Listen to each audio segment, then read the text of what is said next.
Erev Tov à tous.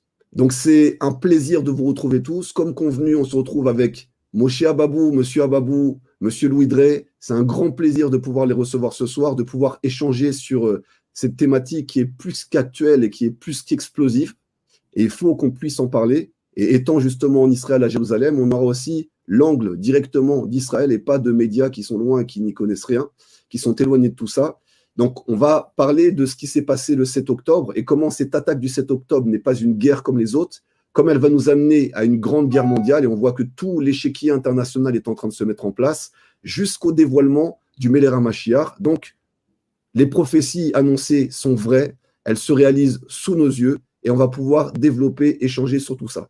Donc, je vais laisser M. Ababou et M. Drey se présenter. M. Ababou, je te laisse te présenter, Moshe. En plus, on est dans ta paracha cette semaine, dans toutes les parachutes de Shemot.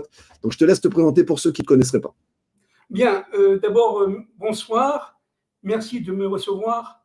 Eliaou, merci beaucoup. Alors, bon, je m'appelle Fabien Ababou. J'ai fait mes études à la Sorbonne. Je suis docteur en économie. Et j'ai fait mon aliyah il y a plusieurs dizaines d'années. Maintenant, déjà, le temps passe très vite. Et je me suis mis à étudier d'abord la Torah avec des rabbanim, après des grands rabbanim, et après j'ai essayé de faire le rapport entre l'actualité, notamment économique, mais pas seulement, et la Torah. Et je suis rentré là dans la Torah de la délivrance, c'est-à-dire dans une Torah qui nous permet de comprendre, grâce à nos maîtres, des secrets, grâce à nos grands kabbalistes, comme le Harizal, comme le Ramchal, comme Rabbi Nachman de Breslev, etc. Ce sont des éclaireurs de l'historicité du monde, ce sont des éclaireurs de notre actualité, et grâce à Dieu, Baruch Hashem, on essaye d'avancer humblement, mais grâce à Dieu, sûrement. Magnifique. On va laisser M. Drey, on va laisser se présenter aussi également pour ceux qui ne le connaîtraient pas.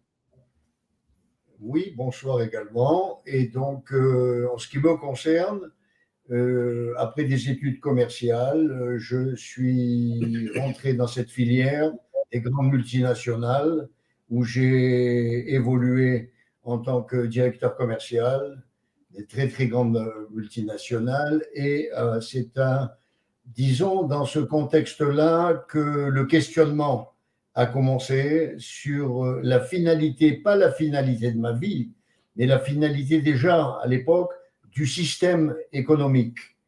Et donc, cette interpellation a été corroborée par des lectures, comme tu le disais tout à l'heure, de prophéties qui m'étaient tombées entre les mains et qui m'avaient interpellé au point que je suis arrivé à la conclusion que mon chemin se terminait en France et qu'il fallait que je voyage, que j'aille vers Eretz Israël, faire ce que Abraham a fait, c'est-à-dire dans une moindre mesure. Bien sûr, je peux me comparer à un grand maître comme ça, c'est-à-dire l'Ech Lecha, va, mais c'est en fait, quand on dit l'Ech Lecha, on a l'impression que c'est une distance géographique qu'il faut accomplir. Non, pas du tout.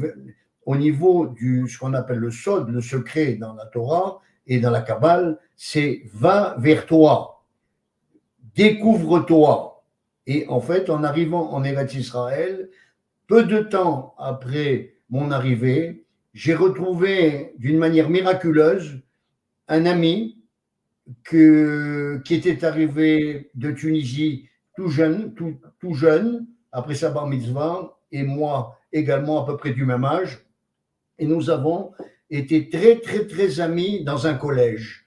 Nous avions les mêmes goûts, les mêmes passions, la musique, tout. Et nous nous sommes perdus de vue quand il a poursuivi ses études à la Sorbonne et moi, après mes études, quand je suis rentré directement dans ce monde des multinationales. Nous nous sommes retrouvés à Jérusalem et nous ne nous sommes plus quittés pour étudier ensemble.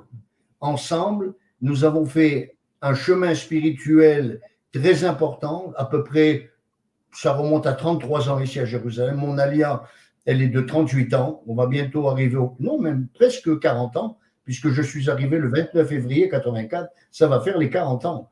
Donc, c'est un chiffre initiatique, le 40. On sait que le peuple juif, avant de toucher la terre promise, eh bien, a erré 40 ans dans le désert. C'était l'errance du désert spirituel avant d'arriver à la terre promise. Et cette terre promise arrive aujourd'hui au moment où l'humanité est un carrefour de son destin. Alors, je suis ravi de vous recevoir tous les deux aujourd'hui. Avant de rentrer dans le vif du sujet, j'aimerais juste qu'on dédie ce live pour l'élévation de l'âme de tous nos khayalim, de tous nos soldats, de toutes les familles qui ont été touchées par ces pogroms, par ces assassinats, de tous aussi les innocents qui sont touchés par des dommages collatéraux partout dans le monde et qui sont sacrifiés par les gouvernements, on en parlera après, et aussi à la libération de tous les otages, parce que ça va faire maintenant une centaine de jours que le conflit a commencé, et il y a encore plus de 130 otages qui sont entre les mains de ces néo-nazis qu'on appelle le Hamas et que certains appellent des résistants. Alors, on va rentrer sur la première question. Justement, ça fait 100 jours de guerre. 100 jours de guerre. Et pour vous, je vais vous écouter chacun votre tour. Quel est votre constat de ces 100 jours de guerre? Bien, d'abord, il faut comprendre, Eliaou, que la date du 7 octobre n'est pas une date par hasard. Le 7 octobre, c'est 50 ans après la guerre du Yom Kippour, qui a eu lieu le 6 octobre 1973. Ça veut dire ici, tu as le chiffre 50 qui apparaît. Et 50, si tu veux, si on rentre un peu dans les détails, c'est le Noun, c'est la lettre Noun. La lettre Noun, c'est de valeur numérique 50 et caché derrière la Bina. C'est-à-dire là, nous sommes déjà dans un monde qui dépasse la nature, qui est dans la surnature. Et cette lettre Noun qu'on retrouve ici-bas, mais à l'envers, parce que nous sommes dans un monde à l'envers par rapport au monde spirituel d'en haut, eh bien, ce Noun a été quelque part confisqué par le Hamas et par nos ennemis, de manière à empêcher la délivrance finale. Ça, c'est une première chose. Deuxième chose, c'était le 7 octobre, c'est-à-dire un samedi. Et le samedi, évidemment, c'est le Shabbat, qui est lié directement au 7e jour. Ça veut dire à la Malchut. La Malchut, c'est la 7e sphira à partir du haut et vers le bas. N'est-ce pas? La 7e sphira du bas. Et dans la Malchut, qu'est-ce que c'est que la Malchut en un mot? C'est en fait contre notre monde. C'est notre monde matériel. Et la Malchut, elle ne produit rien. Elle reçoit et elle diffuse. Elle reçoit des autres sphirotes, des autres mondes, et elle le diffuse. Donc ici, vous avez notamment la Knesset Israël qui se forme, vous avez effectivement la Shrina, ça veut dire la présence divine dans ce monde, vous avez ici les forces d'Elohim, ça veut dire les forces de la nature, mais dans leurs propres limites, mais vous avez aussi, ça c'est très important de le dire maintenant, c'est les forces d'El Shaddai. Or, les forces d'El Shaddai ont été connues par Abraham. Parce qu'Abraham avait comme fonction de se battre déjà à son époque, mais individuellement, contre le mal, contre les forces du mal. Mais les forces d'El Shaddai qui sont tapies derrière la Malchut et qui concernent évidemment la Bina, c'est-à-dire la surnature, elles sont aujourd'hui en action. C'est-à-dire que véritablement, ce qu'on va voir maintenant, très rapidement, parce que cette guerre, ce n'est pas une guerre normale, c'est une guerre messianique. C'est une guerre qui va tout simplement faire dévoiler la présence divine dans notre monde. Et cette Malchut, Eliaou, est fondamentale parce que sans le dévoilement de Dieu dans l'histoire, eh bien, tout simplement, il n'y a plus d'histoire, il n'y a plus d'avenir, il n'y a plus d'avenir pour l'humanité. Et c'est exactement ce que veulent nos ennemis. La guerre de Gaza est une guerre qui veut, à partir de nos ennemis, nous empêcher de réaliser la volonté divine. Le plan divin, eh bien, c'est ça leur véritable ennemi. Ce n'est pas Israël. Israël, c'est un intermédiaire, c'est tout. Israël, c'est un microcosme du monde, c'est tout. Ce qu'ils veulent, c'est empêcher, coûte que coûte, Dieu, seul maître de l'histoire, je dis bien de Yud-Keh-Vav-Keh, qui est évidemment le seul Dieu, Hachem ou Elohim, tous les noms sont des attributs du même Dieu, c'est le même Dieu, il n'y en a qu'un seul, mais dans l'attribut de Yud-Keh-Vav-Keh, on est là-dedans dans le chesed, comment on dit le chesed, dans la miséricorde, mais dans la miséricorde avec El Shaddai, ça veut dire jusqu'à la limite. Dai, dit en Colosse, d'accord? Dai, C'est-à-dire, ça suffit. Et là, nous sommes véritablement à la veille du deuil de l'histoire. Alors, Louis, j'aimerais aussi t'entendre. Quel est ton constat, toi, sur ces 100 jours de guerre depuis le 7 octobre? Quel constat tu peux en tirer de ce que tu vois, de ce que tu ressens, de ce que tu examines? De ce que j'examine, d'abord, dans ma grille d'analyse, il faut remonter pour comprendre les événements du 7 octobre, qui s'inscrivent bien entendu dans le plan divin, à la fameuse guerre et le grand triomphe d'Israël pour la guerre des 6 jours, de la réunification de Jérusalem. Et malheureusement, à l'issue de cette victoire, ça a été toujours la même chose en Israël depuis cette époque, c'est-à-dire que les victoires militaires se transformaient en défaites politiques. Et à l'époque, nous avons eu le cadeau, c'est pour ça que l'âme du monde a vibré avec Israël, un cadeau d'Hachem, de nous remettre la réunification de Jérusalem sur un plateau, mais malheureusement, les dirigeants de l'époque n'avaient pas l'appréhension des réalités spirituelles comme nous les avons aujourd'hui par la souffrance, parce que on est allé dans un labyrinthe d'impasse en impasse, qui nous a conduit, comme disait Moshe, Fabien, au deuil de l'histoire. Or, à ce moment-là, certainement, dans les sphères supérieures, Hachem n'a pas dû être content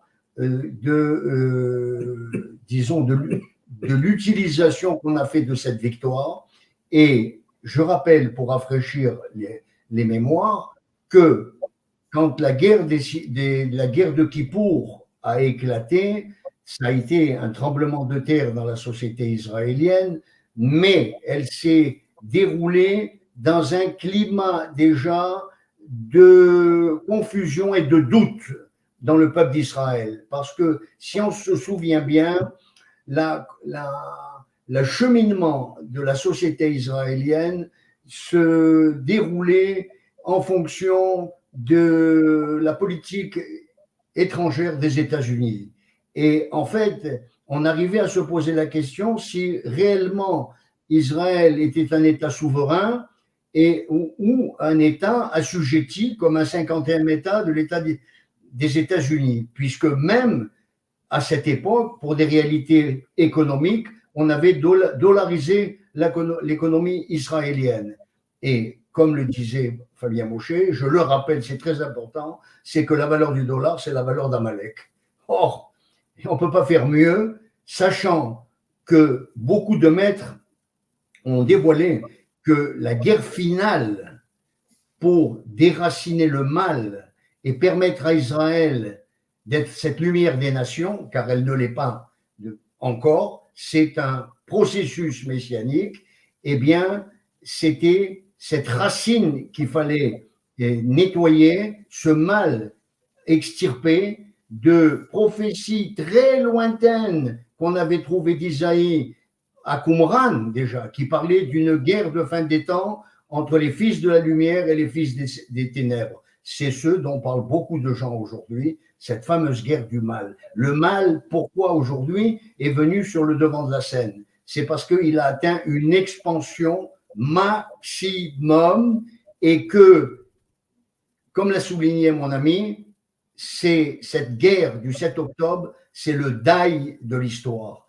L'histoire ne peut pas aller plus loin puisque Israël est un élément fondamental du plan divin et que Dieu ne réalisait pas ce cadeau de Géoula pour le peuple d'Israël, mais pour toute l'humanité. Car nos maîtres ont toujours dit que ce qu'a vécu le peuple juif en microcosme à la sortie d'Égypte se vivrait en macrocosme à la fin des temps. C'est-à-dire qu'aujourd'hui, nous attendons une sortie du désert. Et de quel désert?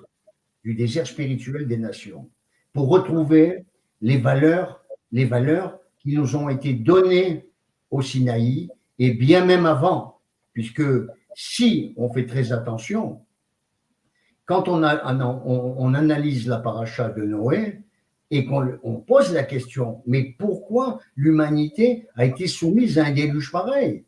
C'est parce que, les textes le disent, le monde était rempli de Hamas. Or, quel clin d'œil nous fait Dieu à la fin des temps? Il nous fait intervenir au centre du mal qui est sur la terre d'Israël, qui s'appelle Gaza et qui est rempli de Hamas. Il faut le savoir. Là, les gens qui veulent se donner la peine de comprendre qu'est-ce qui se passe, ce n'est pas uniquement une guerre qui est menée contre Israël. La charte du Hamas, d'abord, parle de la destruction de l'État d'Israël, mais elle s'inscrit dans l'idéologie islamiste, c'est-à-dire le djihad. Et ce djihad ne s'arrêtera pas ici. On aurait pu s'attendre, après un massacre comme ça le 7 octobre, d'une coalition internationale, y compris des pays arabes et des pays occidentaux, pour mener une guerre contre le terrorisme, comme ça a été fait avec l'EI ou d'autres groupes terroristes.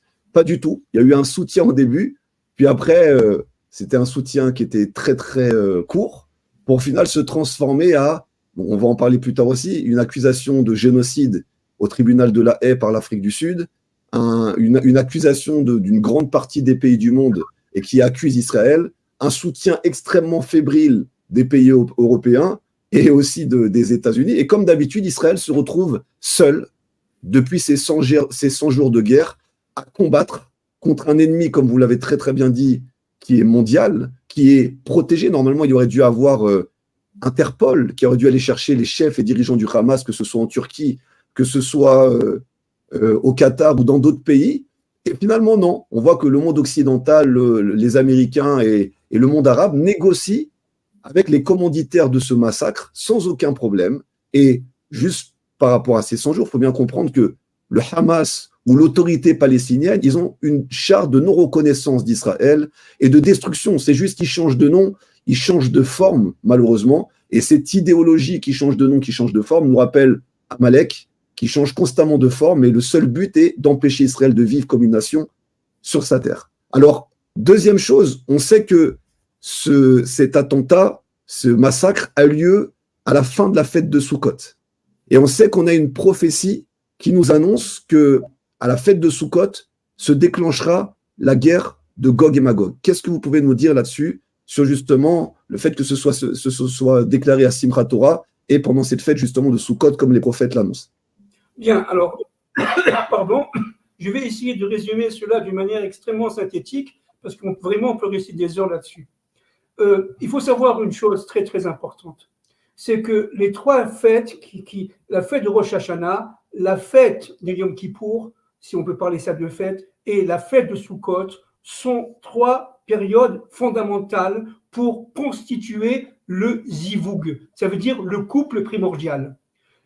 La fête de Rosh Hashanah est une fête où l'homme et la femme, si je vais très rapidement bien entendu, sont dos à dos, mais elles se séparent à Rosh Hashanah. Tu vois, Eliaou. À Yom Kippour, les deux membres de couple, l'homme et la femme, sont face à face. Et à Sukkot, elles se marient. C'est le mariage, dit le Zohar. C'est-à-dire qu'en fin de compte, ils ont attaqué exactement au 8e jour, parce que c'est lié à l'alliance, à la Brit Mila, à l'alliance d'Abraham, mais c'est lié aussi, on le sait, à la Bina. La Bina, comme on a dit tout à l'heure, c'est la surnature, c'est, si vous voulez, si tu veux, là où règnent des forces incommensurables au niveau spirituel, qui dépassent le temps et l'espace, et qui sont tout simplement, par définition, ontologiquement éternelles. C'est-à-dire qu'en fin de compte, ils ont voulu empêcher la réunion nuptiale du couple principal, Israël-nation. Israël étant formé de Adam, dit le Rajbi, disent nos maîtres, et les nations représentant Ève. C'est-à-dire qu'ils ont tout de suite voulu casser la dynamique de l'histoire, n'est-ce pas, de manière à empêcher le retour l'un vers l'autre de Adam et de Ève dans un monde réparé. De ce monde réparé, il y a où ils n'en veulent pas, parce que tout simplement, ils n'ont pas accès. Ils n'ont pas accès. le mal va être, ça c'est le Ramchal qui le dit très très bien, contre de très nombreux passages, notamment dans Adir Bamarom, le mal est tout simplement l'extériorité du bien.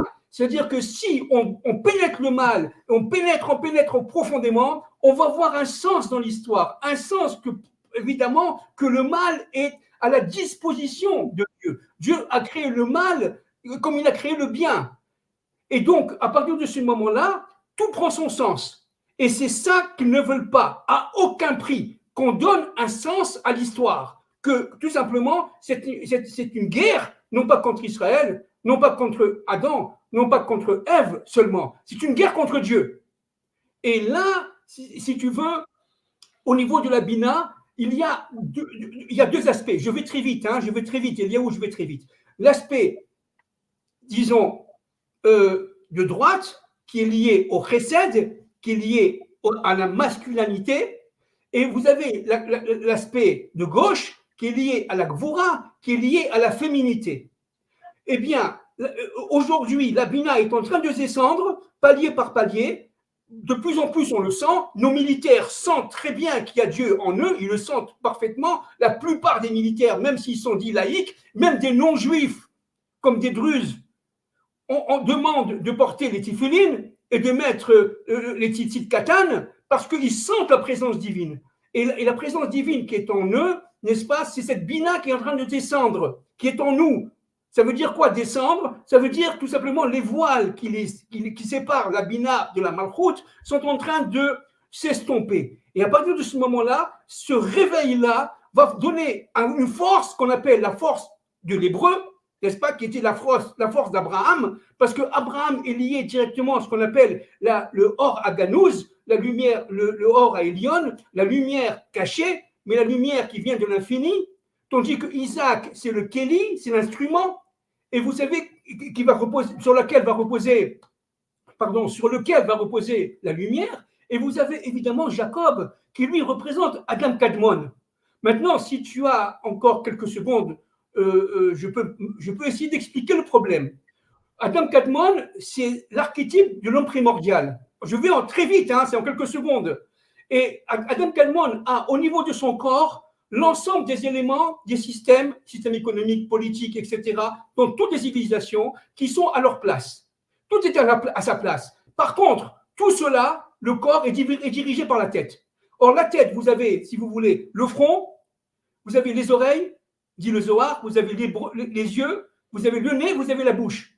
Maintenant, tout le problème, c'est que relier l'œil au front. C'est pas pour rien qu'on met les tifunim, nous les juifs, sur le front.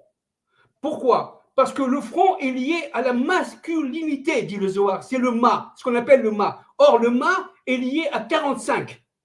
Ma, c'est la gématria, la valeur numérique de 45, qui est la même gématria que Géoula. Ça veut dire la délivrance. L'homme reçoit de Dieu et transmet à quoi? D'abord aux yeux. Les yeux sont féminins. Et c'est-à-dire que c'est lié directement à la Nukba. Or, ce n'est pas pour rien que la force monstrueuse qui a violé les filles, qui a décapité le 7 octobre, s'appelle la force de la Nukba. Pourquoi? Parce qu'au fin de compte, ces forces-là monstrueuses ont voulu empêcher la tête d'Adam Kadmon de faire réagir son corps. Il a voulu couper le lien entre les yeux et la tête. Pourquoi? Je vais m'expliquer encore quelques secondes. C'est que les forces des yeux sont liées directement à la féminité. Et s'il n'y a pas d'union entre l'homme et la femme, c'est-à-dire s'il n'y a pas semence qui est lancée par l'homme, et la semence c'est quoi? Vous le savez tous évidemment, c'est un youd. Le spermatozoïde est un youd. Et ce spermatozoïde qui est lancé dans la matrice, dans la malchoute, permet tout simplement la création de ce qu'on appelle le Zeir Anpin, c'est-à-dire le garçon et la fille. La fille étant liée directement à la Nukba. Maintenant, il faut comprendre un point fondamental, c'est qu'en violant les filles, en coupant les têtes, ils ont voulu tout simplement au niveau du Sod empêcher la résurrection du couple initial, primordial, qui était sur le point de se faire, en Israël, avec les nations, les accords d'Abraham qui commençaient, etc. Et ils ont tout simplement arrêté net le processus de manière à ce que la tête soit coupée du corps. C'est exactement la Révolution française. Ce qui s'est passé avec la décapitation de la Révolution française, Eliaou. C'est-à-dire qu'au fin de compte, on ne peut comprendre ce qui se passe aujourd'hui que si on fait référence à nos maîtres, notamment au Harizal, à partir du Zohar. Voilà, en quelques secondes. Évidemment, on peut rester des heures, hein, si quelques secondes. Alors, Louis, je t'écoute. Quelle est ta vision, toi, justement, de ce déclenchement du 7 octobre pendant la fête de Sukkot et plus particulièrement pendant le jour de Simchat Torah qui est annoncé également par les prophéties? Écoute-moi, je suis toujours dans ma grille de lecture des événements messianiques et pour bien comprendre pour nombre de personnes qui cherchent les clés pour avoir accès à la compréhension, eh bien, il faut prendre du recul dans l'histoire et savoir qu'aujourd'hui, ce sont les voiles qu'on doit déchirer. Il y a une réalité qu'on nous présente factice et une réalité profonde, mais qui n'appartient qu'à ceux qui se donnent le mal de comprendre et qui deviennent doucement des initiés. Il faut savoir que la création des États-Unis sur le modèle de ce qu'a été la Révolution française, avec comme concept la création d'une organisation qui s'appelait Illuminati en Europe, qui est tombée la même année que la création des États-Unis. Et ce n'est pas des fantasmes de savoir que Washington a prêté serment sur une Bible maçonnique. Maintenant, on ne va pas faire toute l'histoire des États-Unis, qui n'est qu'une histoire maçonnique. On va arriver directement en 1870, où le grand maître commandeur qui s'appelait Albert Pike, et tu vois bien, je donne des références pour comprendre sur quoi s'assoient ces bases de compréhension. C'est que Albert Pike est enterré pas loin de la Maison Blanche. Son cercueil, sa sépulture est honorée aujourd'hui avec une statue pas loin de la Maison Blanche. Pourquoi? Parce que c'est le projet divin inversé de ce gouvernement mondial qui fait que Albert Pike avait donné la marche à suivre de ce plan. Ces plans comportaient, comme le Chefetz Chaim dans nos traditions le disait, la Géoula viendra entre 3 étapes, première, deuxième, troisième guerre mondiale, mais eux disaient il y aura 3 guerres mondiales. Je te signale que dans le langage des initiés, on les appelle la synagogue de Satan. Pourquoi la synagogue de Satan? Parce qu'ils ne font pas référence au Dieu de l'univers, comme nous appelons Hachem, mais les chrétiens y croient également, au Dieu de l'univers, mais à un Dieu particulier, qui est en guerre, qui s'appelle Lucifer, et qui doit triompher à la fin des temps pour asseoir et le nouvel ordre mondial et sa croyance en cette foi d'un Lucifer qui aurait détrôné Dieu de son plan divin. Et je te le donne concrètement. Comment? Tu vois bien qu'aujourd'hui, toutes ces expériences médicales, toutes ces avancées technologiques d'intelligence artificielle, ce numérique, on est en train d'enfermer l'être humain, ça n'a vise qu'un objectif, écarter l'homme de sa fonction première pour le remplacer par des robots. En fait, même quand il y a eu la fameuse épidémie de Corona, c'était déjà une plateforme de test avec les passeports vaccinaux pour mettre en condition sur un esclavage qui était prévisible dans un agenda qui est fixé à peu près à 2030. Je reviens à Albert Pike. Albert Pike avait révélé que pour atteindre ce plan, il faudrait, comme le Chafetz Chaim, mais à l'envers, 3 guerres mondiales. On a vu, c'était en 1870, on a vu que la Première Guerre mondiale a éclaté. Je le dis parce qu'on n'est pas dans un débat économique, mais quand on creuse le sujet, la Première Guerre mondiale est directement liée au financement des grandes banques américaines et ça correspondait exactement à la création de ce qu'on appelle le Federal Exchange, l'organisme américain qui produit la papier-monnaie. Ce n'est pas le gouvernement souverain des États-Unis qui produit la papier-monnaie, c'est un organisme de 12 banques qui s'appelle l'Exchange, Federal Exchange. Et c'est eux qui avaient intérêt à faire travailler le complexe militaro-industriel et des visées géopolitiques. La deuxième, ça a été la montée d'Hitler au pouvoir. Quand on veut creuser aujourd'hui avec les archives comment ce parti nazi est arrivé au pouvoir, eh bien, il a été financé par les banques américaines également. Et d'ailleurs, au moment où a commencé la campagne nazie de persécution des Juifs, immédiatement, les frontières des États-Unis se sont fermées et les Juifs ont été pris au piège.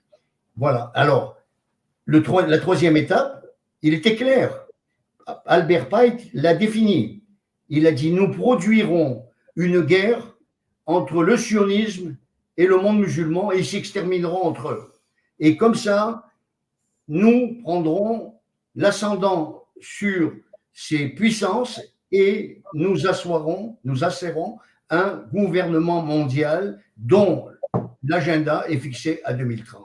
Donc, alors c'est important que avec des médias qui sont entièrement contrôlés, on a depuis des années un narratif de désinformation qui a inversé les réalités. Et c'est cet inversement, mais au premier plan, le mal, pour éliminer de la conscience des gens cette notion de bien. Donc, alors on voit que donc, ça a frappé dans la fête de Sukkot, à Simchat Torah. La fête de Sukkot représente aussi la maison de David. Bien sûr. D'accord, qui a été touchée, qui a été détruite, le Beth Amikdash, donc la royauté, la Malchut.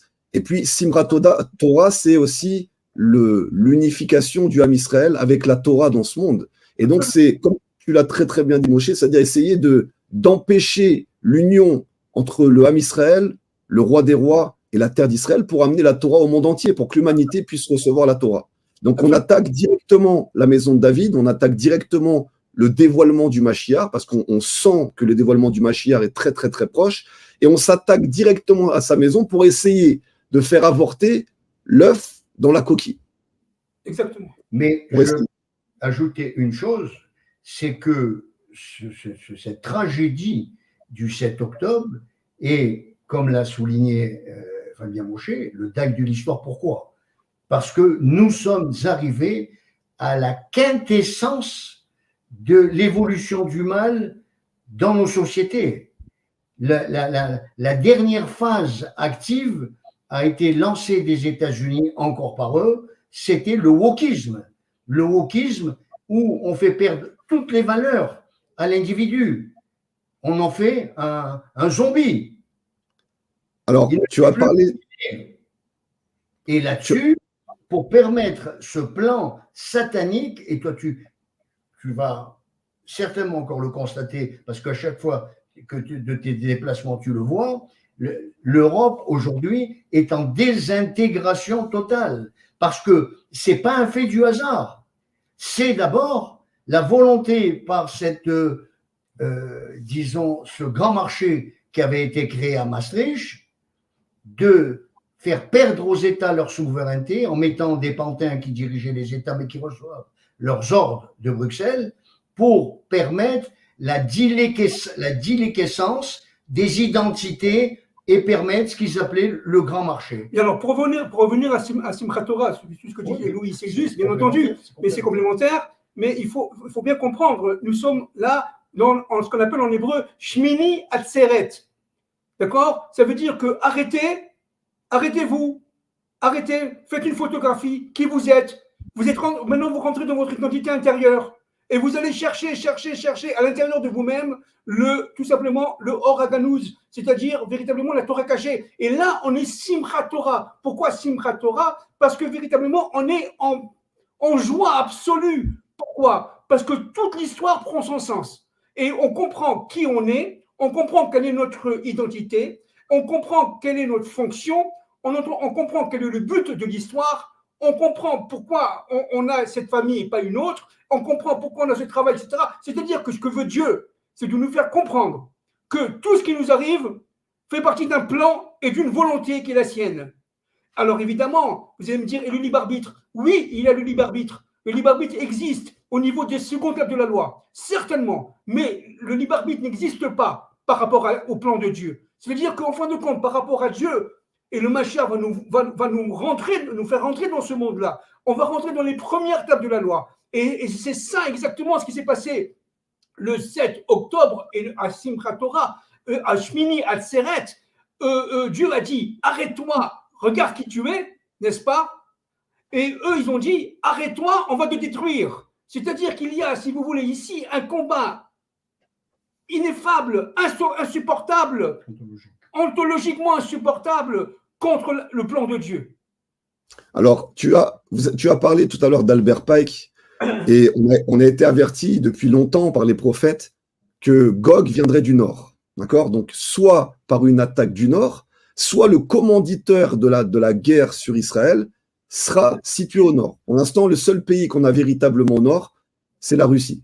Et je suis super étonné, malgré tous les pseudo-stratèges militaires, que ce soit en France ou un peu partout dans le monde, qu'aucun n'ait soupçonné Poutine d'avoir baigné dans cette histoire du 7 octobre.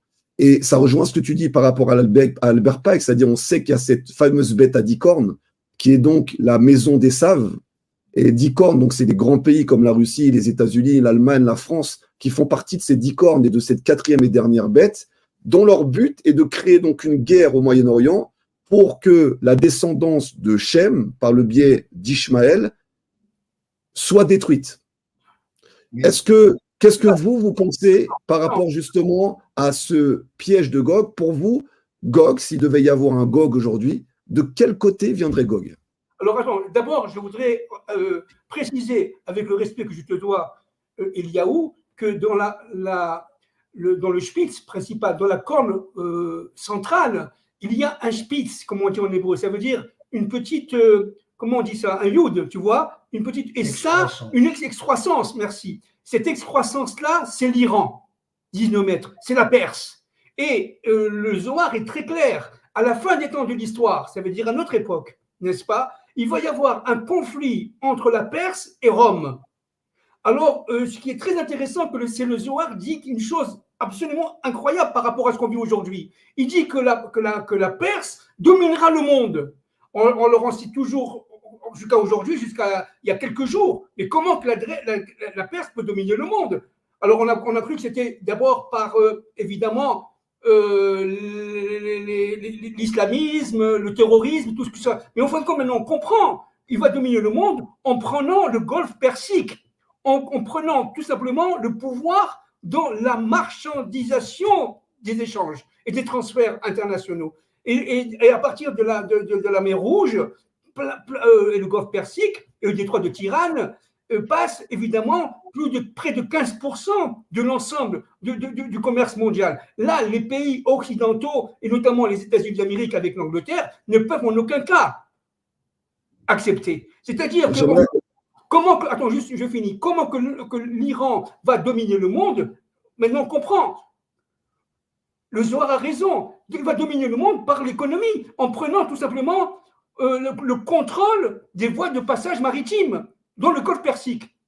Mais l'Iran, Moshe s'est déclaré. On sait que l'Iran est un ennemi officiel d'Israël. Mais je ne vous ai pas entendu sur la Russie. On voit bien que cette guerre-là au Moyen-Orient, elle profite à qui en premier? Aux Russes. C'est les premiers bénéficiaires de cette guerre, parce que l'Iran n'est même pas bénéficiaire, puisqu'il y a un risque d'être attaqué par les États-Unis et Israël simultanément sur l'Iran. Donc à qui profite, selon vous, véritablement cette attaque du 7 octobre? Bon, au niveau géopolitique, c'est très clair. L'architecte de cette tragédie, c'est la tête de la pieuvre, c'est l'Iran. Mais maintenant, elle a différentes tentacules et on les a vus. C'est aussi bien au Yémen les Houthis, c'est bien en Irak les milices irakiennes, c'est les milices aux ordres de l'Iran qui sont en Syrie, c'est le Hezbollah, c'est le Hamas, c'est une nébuleuse terroriste. Excuse-moi, Louis, ça on le sait. Maintenant, je ne vous entends pas sur la Russie. Pour vous, quel rôle a la Russie dans tout ce qui est en train de se passer? Mais je vais te le dire, il y a quelques années, pas tellement longtemps, et j'ai été sidérant d'en en parler avec Van Roger, d'une manière humoristique, Poutine a déclaré « Je suis Gog ». Alors, qu'est-ce que ça veut dire? Un être humain, dans le plan divin, il est informé par les sphères supérieures de sa fonction dans l'histoire.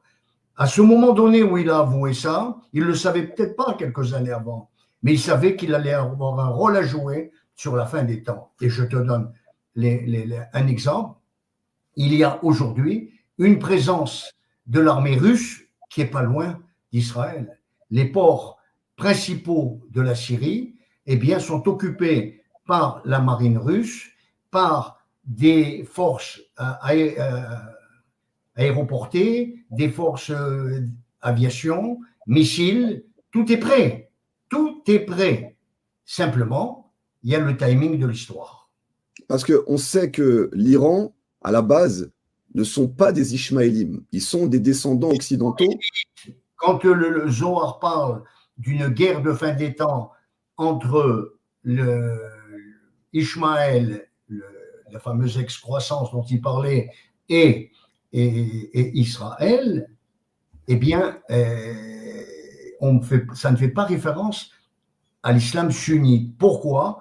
Parce que, certainement d'après les maîtres, et tu le vois se réaliser aujourd'hui avec certains accords de l'architecture géopolitique contemporaine, des accords d'Abraham, des choses comme ça, et sont démarqués complètement les sunnistes des chiites. Or, l'ennemi qui sera irréductible à la fin des temps, si ce n'est que par un conflit militaire, ce sera l'Iran.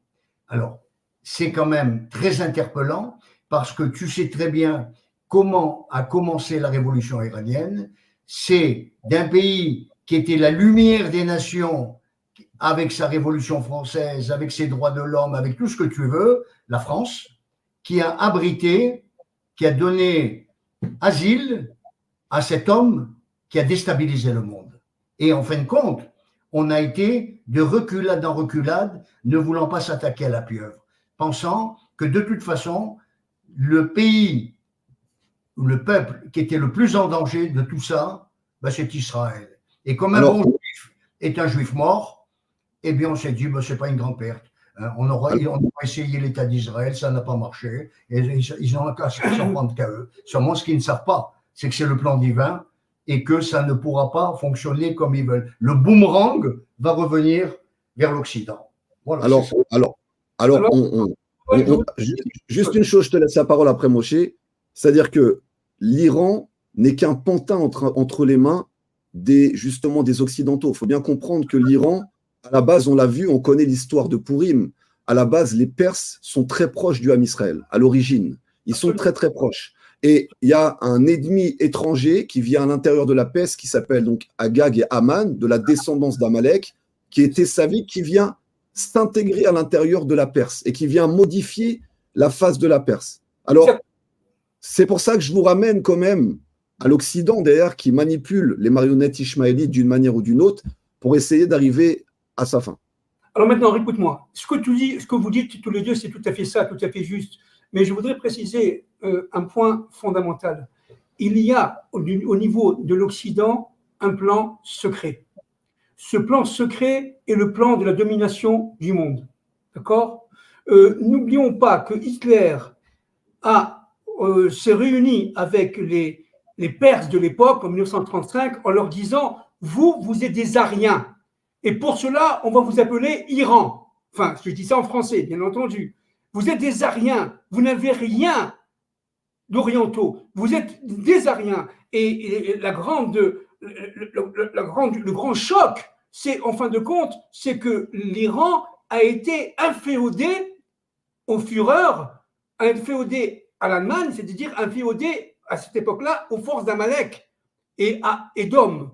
Et aujourd'hui, cette filiation plus ou moins secrète, même inconsciente, est totalement réalisée et réelle. L'Iran est un instrument de l'Occident, notamment d'Édom, pour pouvoir tout simplement dominer le monde et je le dis comme je le ressens, de détruire une fois pour toutes Israël. Qu'on le Bah, ça veuille ressemble, ou qu'on ne le veuille pas.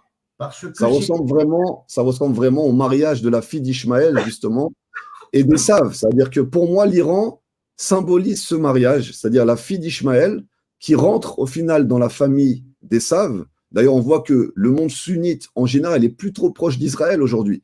Même s'il y a eu, entre guillemets, il y a eu des dégâts avec cette tentation de sabotage, mais le monde chiite voue une haine totale à Israël, qui est étonnante d'ailleurs, d'accord, qui est très très étonnante.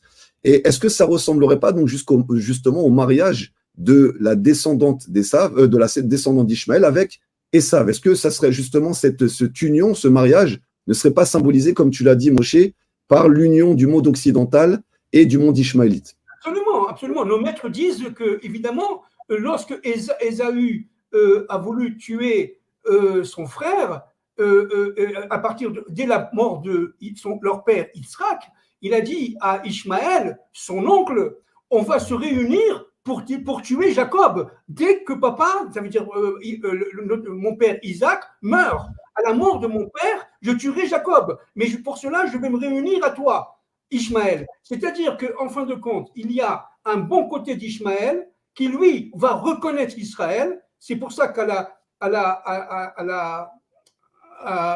l'enterrement d'Abraham Avinu, évidemment, Ishmaël, qui était l'aîné, passe second devant Yitzhak, devant Isaac, ça c'est certain, mais il n'empêche qu'il y a un mauvais côté d'Ishmaël qu'on appelle Péré Adam, qui lui est représenté aujourd'hui, pas seulement, mais beaucoup par le chiisme, qui fait que véritablement ce chiisme est manipulé par l'Occident, par les forces d'Ésaü, qui lui devient Édom. C'est-à-dire que véritablement, là, nous sommes devant une situation inextricable et pour Israël, normalement très très dangereuse, pour ne pas dire mortifère, parce que véritablement, cette rencontre secrète, depuis Hitler et même avant, n'est-ce pas? N'oublions pas Haman avec Assuérus. Il a fallu envoyer évidemment Mordechai et la reine Esther. La reine Esther étant liée directement, entre parenthèses, à la Malchoute. Et donc, il faut bien comprendre, c'est que grâce à Mordechai est lié au niveau des secrets de la Kabbale, à la jambe droite, pardon. Et tandis que la jambe gauche est liée au Hashmonaïm, est liée à Hanouka. La jambe droite est liée à Purim. Ça veut dire qu'en fin de compte, les forces de Purim et les forces de Hanouka, au niveau des ennemis d'Israël, que ce soit les Grecs pour Hanouka ou que ce soit les Iraniens, aujourd'hui on dirait les Perses pour Purim, eh bien on cherchait à enfermer les jambes d'Israël de manière à ce qu'ils ne puissent pas avancer. C'est exactement ce qu'on vit maintenant. Israël ne peut pas avancer à Gaza parce qu'il est enfermé, pris en tenaille par cette conurbation de forces qui sont à la fois une partie d'Ishmaël et Édom et l'Occident. Alors, il y a dans l'étude de ce matin du Likotei Moharan, on parle de l'origine de Agar. Rabbeinu, en s'inspirant du Zohar, explique que Agar est considérée comme la mauvaise servante. Et donc il explique que Agar, en fait, serait Elialité. Et donc, elle aurait donné naissance avec Abraham à Ishmaël. C'est-à-dire que Ishmaël a deux identités. Il a une identité abrahamique, sémite, qui vient de Abraham, et une identité chamite, est liée à Elialité, puisqu'on sait que Elialité, son pays, c'est l'Égypte, d'accord? Elle dirige ce pays-là. Et il a une identité qui est liée aussi à cette force, à cette reine des démons. Donc, on voit aujourd'hui que Ishmaël aussi porte cette responsabilité, en tout cas une grande partie du monde ishmaélite. On ne peut pas faire semblant qu'on n'est pas en guerre avec le monde ishmaélite. Il y a une véritable guerre qui dure depuis quand même 75 ans en Israël, avec une grande partie du monde ishmaélite, pas tout le monde ishmaélite, mais une grande partie. Et est-ce que ça serait justement pas cette partie liée à Elialité et à Amalek qu'on serait en train d'affronter aujourd'hui à Gaza et qui utilise toutes les ruses possibles en utilisant des enfants? Tout à l'heure, j'ai vu un commentaire disant qu'il y avait déjà 10 000 enfants tués à Gaza. Eh ben, tu peux remercier le Hamas qui s'en sert comme bouclier humain et qui n'a aucun scrupule à sacrifier la population depuis déjà des années et des années. Je vous écoute sur ce sujet. Alors voilà, je vais essayer d'être le plus succinctement possible parce que c'est un thème extrêmement délicat et extrêmement profond. Le Zohar dit que Lilith, les forces de Lilith, c'est quoi Lilith? C'est Chava qui a fauté. C'est la faute de la femme a fait en sorte que Adam Arishon s'est retrouvé seul pendant 130 ans. Et il y a eu, bon, il dormait, c'est pas de sa faute, mais il a eu de la semence perdue pendant 130 ans. Et le Zohar dit que cette semence perdue, qui cherchait, si vous voulez, un réceptacle, a été récupérée par cette femme qu'on appelle, bon, tu m'as compris, Lilith. Et il nous est interdit de le dire d'ailleurs, son prénom. Eh bien, il est très important de comprendre que cette reine du mal qui a réuni l'ensemble de cette semence qu'on retrouve en Égypte. Parce qu'en fin de compte, si on est parti en Égypte, c'est pour récupérer cette semence perdue de manière à essayer tout simplement, à travers la souffrance d'Israël en Égypte, de réparer le monde. C'est tout. Alors maintenant, ces gens-là, qu'on appelle Hamas ou autre chose, ne descendent pas d'Adam Arishon et de Chava. Il faut bien comprendre. C'est-à-dire que ce ne sont pas des humains au sens que nous connaissons nous. Parce que tout simplement, Dieu a créé le monde, notre monde, après avoir créé de nombreux mondes auparavant. Et le Zohar est très clair là-dessus.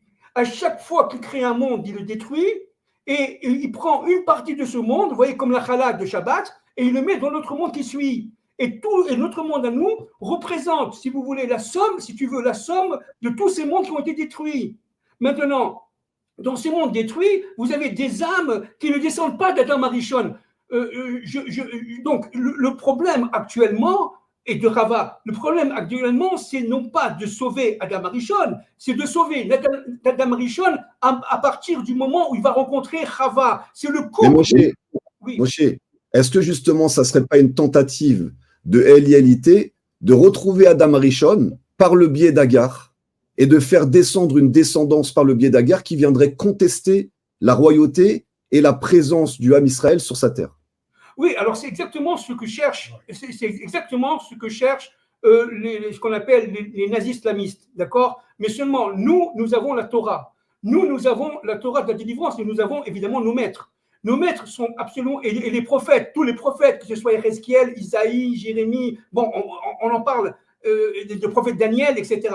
On sait tout simplement que Israël, de retour sur sa terre, est tout simplement issu de la volonté du Dieu un maître de l'histoire. À partir du moment où Abraham a reçu l'alliance, n'est-ce pas? Abraham a reçu l'alliance qui a trois parties. Je vais très vite. Une première partie, c'est la circoncision. La deuxième partie, c'est la terre d'Israël. La terre d'Israël. Bon, à l'époque, c'était la terre de Canaan qui devait devenir la terre d'Israël. Et la troisième partie, c'est ce qu'on appelle comment dirais ça? Bon, ça va me revenir. L'alliance entre les morceaux. Et donc, ce qui est très important de comprendre, c'est que Sarah l'a vu. C'est ça, c'est pour ça qu'elle a dit jette Ishmaël et sa mère. Sarah l'a vu. Or, nous, on descend non pas de Agar, on descend de Sarah. Et à partir de Sarah, qu'est-ce que c'est que Sarah? Est-ce que tu t'imagines que, dit le Zohar, Sarah, c'est la Malchoute. Agar n'apparaît pas dans la Malchoute. C'est Sarah, c'est Esther, c'est Rachel, c'est Léa est liée à la Bina, Rachel est liée à la Malchoute. Mais Agar a deux et dans son nom. C'est-à-dire, elle a prêté une matrice à Sarah. D'accord? Selon un enseignement du Rav Gozlan que j'ai écouté, qu'on m'a dit il n'y a pas longtemps. Je suis désolé, tu prends ça. Le et de Sarah et le et d'Abraham vient de Sarai. J'ai jamais entendu ça. C'est Sarai. Le you de Sarai, qui est 10, est divisé en 5 et pour Sarah et 5 et le et pour Abraham. Je ne parle pas de Sarai, je parle de la matrice de Agar, le premier enfant qui est venu d'Agar, et le premier et. D'accord? Donc, Agar a donné son et, sa matrice, pour pouvoir faire descendre une descendance à Abraham. Et d'ailleurs, c'est la volonté de Sarah. Parce qu'à ce moment-là, elle était, comme tu l'as très bien expliqué, encore Sarai, et Abraham n'était pas encore Abraham, il était Abraham. Il était Abraham, il n'avait pas encore la dimension de pouvoir faire descendre la vie. Et justement, c'est de là qu'on comprend que jusqu'à aujourd'hui, l'islam, le monde musulman, le monde ismaélite, essaie de remplacer le Ham Israël sur sa terre, sur son temple et sur sa Torah. C'est-à-dire que ce remplacement de royauté vient d'Agar, qui était justement cette mauvaise servante, qui vient donc de Eliélité et qui essaie de faire de supplanter le Ham Israël. Bien sûr, il y a une teshuva de Ishmaël. Ishmaël comprend au bout d'un moment et écoute la volonté de son père, d'accord, et fait le choix de son père. Et Agar aussi fait teshuva puisqu'elle devient Ktora, et elle aussi fait descendre une nouvelle lignée. Que Ketora, c'est Ketoret. C'est-à-dire, c'est extrêmement saint, c'est l'encens. Cette femme qui s'appelle Agar, qui est, comme tu dis, une mauvaise femme, devient Ketoret. C'est-à-dire, Ketora, Ketoret. C'est-à-dire, véritablement, l'encens le plus saint dans le temple de Jérusalem. Hein. Il faut bien comprendre ça. Oui, mais alors, de toute façon, la descendance de Esav, son enfant le plus proche était Mahala. Mahala. Elle y a enfanté Mahala. Donc, c'est une maladie qu'on va traîner jusqu'à la fin des temps. Exactement. L'islam chiite, cette maladie dont on voit aujourd'hui les métastases partout et qui fait que le monde se trouve dans l'impasse. Mais par rapport à ce qu'il a dit, de toute façon, si nous en sommes arrivés à cette situation aujourd'hui, c'est parce que c'est toute cette falsification de l'histoire. Exact. Si tu discutes avec des musulmans, tu te rends bien compte que c'est une religion qui a été travestie à partir des éléments du judaïsme, parce que tu te poses même la question, je vais te donner un exemple, c'est à se tordre de rire. Moi, j'ai parlé avec des musulmans, ils m'ont dit, mais Abraham, Jacob, Jésus, même Jésus, le chrétien, enfin, le juif qu'on en fait un chrétien dans la religion chrétienne, mais ils ont dit que c'était des musulmans. Alors, comment tu veux qu'Abraham soit un musulman quand l'islam a été créé 1500 ans après ou 2000 ans après? Ça ne tient pas debout. Mais pour les peuples incultes du Moyen-Orient, ça ne leur traverse pas l'esprit jusqu'à aujourd'hui. Alors, Maïmonide, il est très clair là-dessus. C'est-à-dire, Maïmonide, il est clair sur l'islam et sur ceux que l'islam a reconnus comme prophètes. Maïmonide le considère comme un fou qui a voulu supplanter, entre guillemets, la royauté divine et qui a voulu s'accaparer la Torah pour régner sur terre. Ça, c'est la vision de Maïmonide. Et Maïmonide, il est tranchant. Il est pareil sur Yeshua, il explique bien, au final, comment il a voulu supplanter, comment il a voulu détourner la Torah. Donc, il y a deux grandes clipotes qui viennent de ce monde-là, qui essaient de détourner la Torah, et on l'a vu à Simchat Torah, parce que l'attaque a été faite ce jour-là, et une autre qui vient du monde chrétien, et qui essaye également de détourner le message de la Torah. Donc, c'est deux grandes clipas, et on sait que ces deux grandes clipas sont dirigées par Ishmaël d'un côté et Esav de l'autre, 35 nations chacun. Chacun a récupéré 35 nations d'un côté et de l'autre, et Israël dérange. Parce que normalement, Esav et Ishmaël sont censés se partager le monde. Mais au milieu, il y a cette petite pierre que Daniel décrit. Donc c'est pour ça qu'on parle de la statue avec les pieds en argile et les pieds de fer, qui vient déranger cette unité, ce partage du monde entre le monde ishmaélite et le monde essavite. Et cette petite pierre, c'est Israël. Et aujourd'hui, elle commence à véritablement déranger tout le monde dans cette histoire-là. Et on connaît l'histoire. On connaît comment ça termine quand on n'a pas de terre, quand on n'a pas d'armée. Alors, j'aimerais vous poser une question, justement. Est-ce qu'aujourd'hui, on ne pourrait pas dire, bon, on sait que la démocratie est une forme de dictature, mais est-ce qu'aujourd'hui, on ne pourrait pas dire que les dictatures sont mises au service de la démocratie? On a parlé de l'Iran, on a parlé de la Corée du Nord, on a parlé de la Russie, on a parlé d'autres endroits. Est-ce qu'aujourd'hui, la démocratie, enfin la pseudo-démocratie, n'utiliserait pas les dictatures pour justement créer ce partage du monde? Bien, oui, absolument, mais avec quand même un petit bémol. Oui, absolument. Mais il faut bien comprendre que derrière tout cela, il y a Édom, il y a l'Occident. L'Occident est extrêmement puissant. Si je prends par exemple le monde islamique, on ne parle que de dollars, on ne parle que de produits intérieurs bruts en fonction du high-tech, de la haute technologie. On a idolâtré l'argent, on a idolâtré la haute technologie, on a idolâtré tout simplement les systèmes capitalistes et même le système communiste a été idolâtré. C'est-à-dire qu'en fin de compte, l'Occident, qu'il soit communiste, qu'il soit laïque, qu'il soit capitaliste, qu'il soit matérialiste ou autre, est une puissance qui entend dominer absolument. Et excuse-moi, Moshe, mais est-ce qu'on ne se servirait pas des dictateurs? Oui, est-ce qu'on mettrait pas en place des dictateurs comme Saddam Hussein, comme Hitler Marchémo, comme Staline, placés en dessous par une pseudo-démocratie pour jouer les deux pièces d'un même puzzle? D'un côté, on vous propose une démocratie, vous êtes complètement fliqué et piégé, et comme tu l'as très bien dit, vous rentrez dans une idolâtrie totale, un grand Égypte.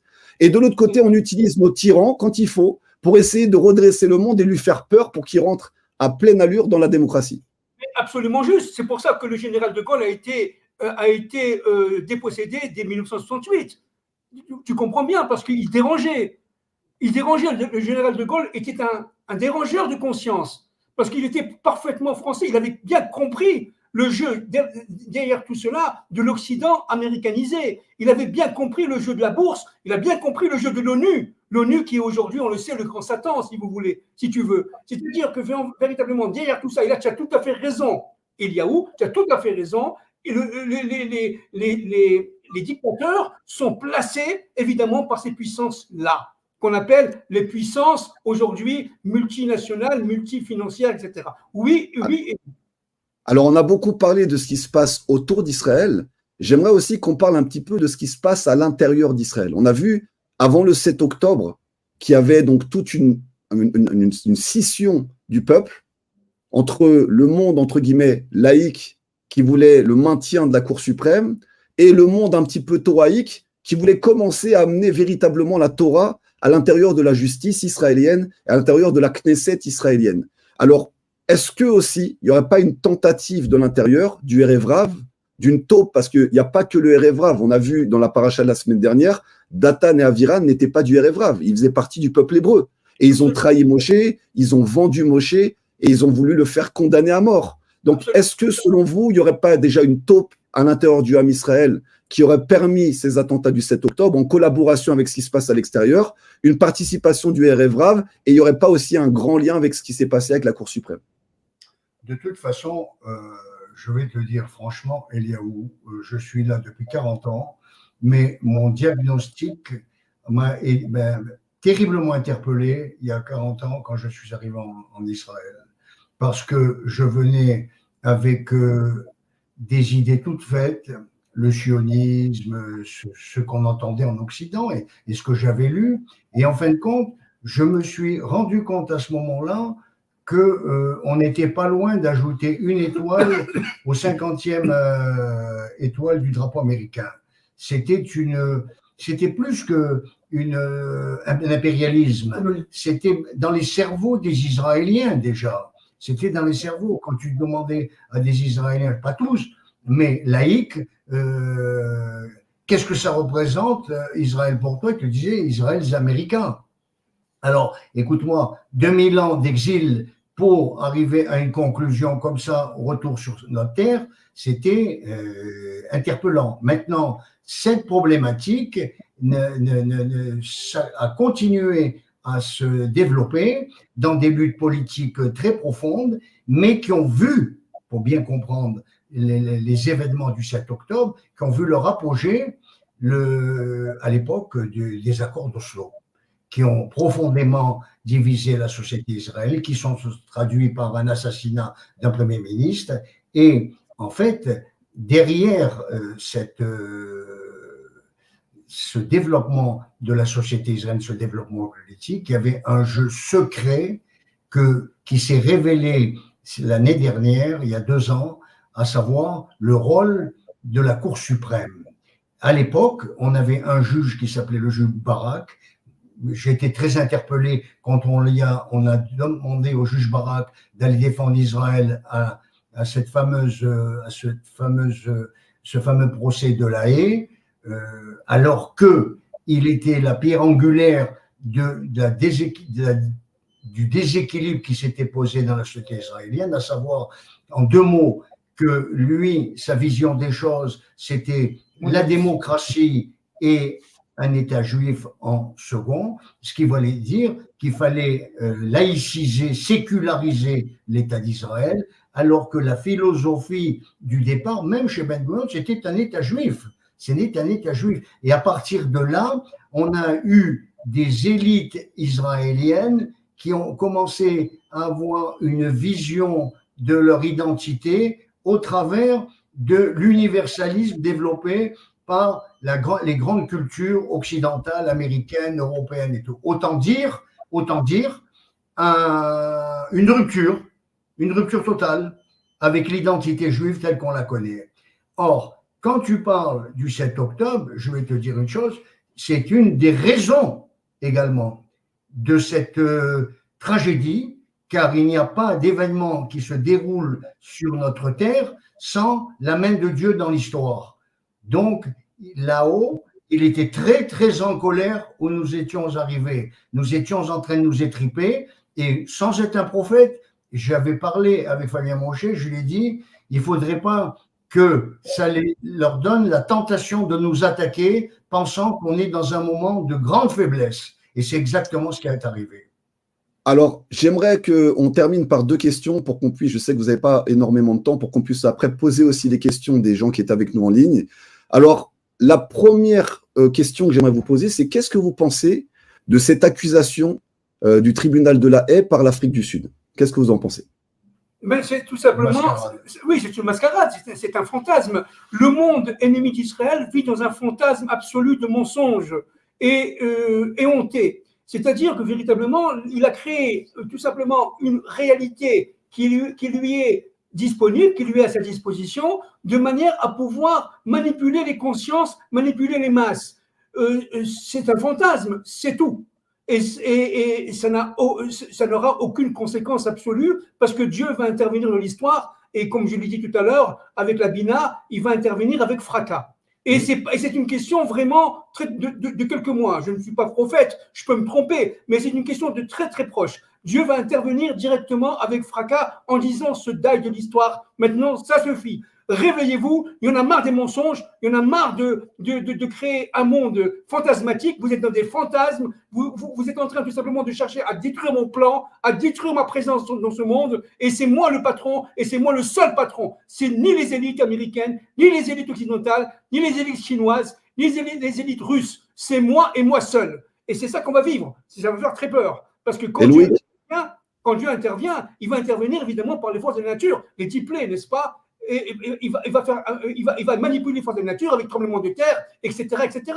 Et pas seulement l'arme atomique. C'est-à-dire, véritablement, on va rester, nous, complètement, c'est le cas de le dire, hagards devant ça. Parce que nous sommes dans un monde fantasmatique. Et les gens de la Haye, ou je ne sais pas d'où, n'est-ce pas, ils vivent tout simplement dans une bulle.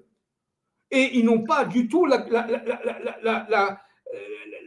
l'observation de la Torah du Emet, de la vérité absolue, qui est la vérité voulue par Dieu. Pas du tout. Ils sont dans le monde inverse de celui de Dieu. Alors, Monsieur Drey, j'aimerais savoir, avoir ton avis. Louis, toi, comment tu visualises cette accusation par l'Afrique du Sud, qui a vécu un véritable apartheid par les Africains du Sud, qui a vécu ça? Comment ça se fait, selon toi, que l'Afrique du Sud vient traîner en procès Israël, justement, pour génocide? Écoute-moi, Eliaou, de toute façon, comme il a utilisé le mot et que c'est moi qui lui ai suggéré la mascarade, ce n'est pas uniquement l'Afrique du Sud. Si ce procès peut avoir lieu aujourd'hui, c'est avec la complicité des nations. Et c'est, en fin de compte, l'Afrique du Sud qui fait le sale boulot. Mais on a déjà quand même de quoi sourire parce qu'il y a quelques années, il y avait une grande conférence internationale à Durban, en Afrique du Sud, et ça s'est transformé en tribunal contre Israël. C'était Israël l'accusé de tout, de l'apartheid. En fin de compte, l'Occident, et même si c'est la Russie qui en a été l'émanation, a créé de toutes pièces le peuple palestinien. Ça n'a jamais existé. Tu prends le Larousse des années 1920, le peuple palestinien n'est même pas désigné, il n'existe pas. Il a existé, le peuple palestinien, à la création par le KGB de cette entité qui a commencé à prendre son envol après la guerre des 6 jours et en montant en puissance de plus en plus.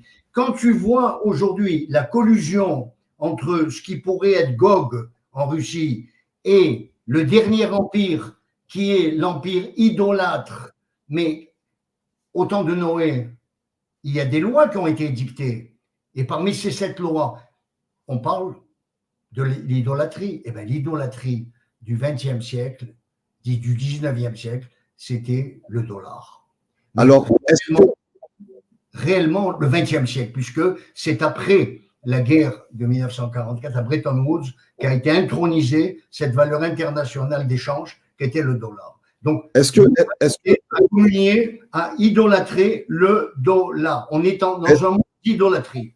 Mais est-ce que justement, parce qu'on sait que l'Afrique du Sud a été colonisée par des Boers, donc c'était des fermiers allemands qui étaient liés avec l'Allemagne nazie, est-ce qu'au final, les Africains du Sud, parce qu'on a l'impression que ça donne une élévation du monde africain, parce que les pays arabes n'ont pas porté d'accusation directe pour génocide, est-ce qu'au final, il n'y aurait pas une manipulation aussi allemande des nazis dans la tête, entre guillemets, de leurs anciens esclaves, d'avoir projeté sur Israël tous les malheurs qu'ils ont pu recevoir?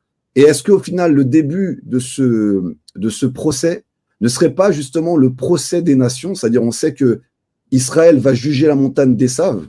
Et si demain, imaginons que dans ce fantasme et ce mensonge auquel on assiste au tribunal de la Haye, Israël devait être condamné pour génocide, mais ça va faire que tous les pays occidentaux et pays arabes vont être donc des génocideurs fois 1000. Parce que je pense qu'au final, ce grand procès, c'est le procès des gouvernements des nations. C'est-à-dire la manière dont ils vont juger Israël, ils sont en train de se juger directement eux-mêmes. Et ils sont en train de faire un transfert sur Israël, autant pour les Africains du Sud, qui malheureusement ne sont pas encore sortis de leur rôle d'esclaves et continuent à suivre la mentalité mondiale d'attaquer Israël, alors qu'au contraire, ils devraient être fiers d'un petit peuple qui a réussi à retrouver sa souveraineté, son indépendance, qui a réussi à survivre à l'Holocauste, à l'esclavage, à la diaspora. Est-ce que ça ne serait pas un syndrome qu'on trouverait au final chez une partie de l'Afrique du Sud? De toute façon… Oui, absolument. Je suis tout à fait d'accord avec toi. Il y a ici une manipulation de la conscience d'Afrique du Sud par les nazis islamistes. Oui et oui. J'ai un auteur que nous partageons ensemble, nous apprécions beaucoup, David Saada, qui a voulu analyser cette problématique de la haine d'Israël au travers de l'histoire. Et en fait, en 2 mots, parce que ce serait trop long, c'est une étude très très fouillée, c'est inscrit dans l'ADN des nations. En fait, qu'est-ce qui se passe réellement dans l'ADN des nations? C'est que dans la nature humaine, il n'y a pas d'adhésion au plan divin. On rejette Dieu, parce que même la religion chrétienne, ce semblant de foi chrétienne, mais c'était en fait, je vais à la messe, je me fais bénir, soit l'onction, mais en fait, en dehors de ça, on peut faire ce qu'on veut.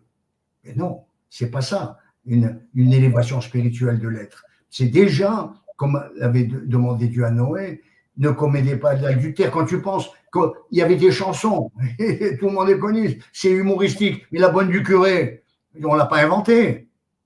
Donc, cette hypocrisie de l'Église depuis des siècles, avec son célibat des prêtres et tout ce qui s'ensuit, tout ça, ça a éclipsé Israël, ça l'a marginalisé, et en fait, tu le sais bien comme moi, la catéchèse a parlé d'un peuple paria qui errait jusqu'à la fin des temps, déicide, qui errait jusqu'à la fin des temps, et tu vois bien que depuis la résurrection de l'État d'Israël, les églises se sont vidées, il n'y a plus de message. Alors, j'aimerais… Parce qu'Israël est revenu sur sa terre. J'aimerais qu'on termine par une chose, et après on va laisser place aux questions. Est-ce qu'on pourrait dire qu'en ce moment, Israël est en train de perdre les os de l'accouchement et du dévoilement du Mashiach?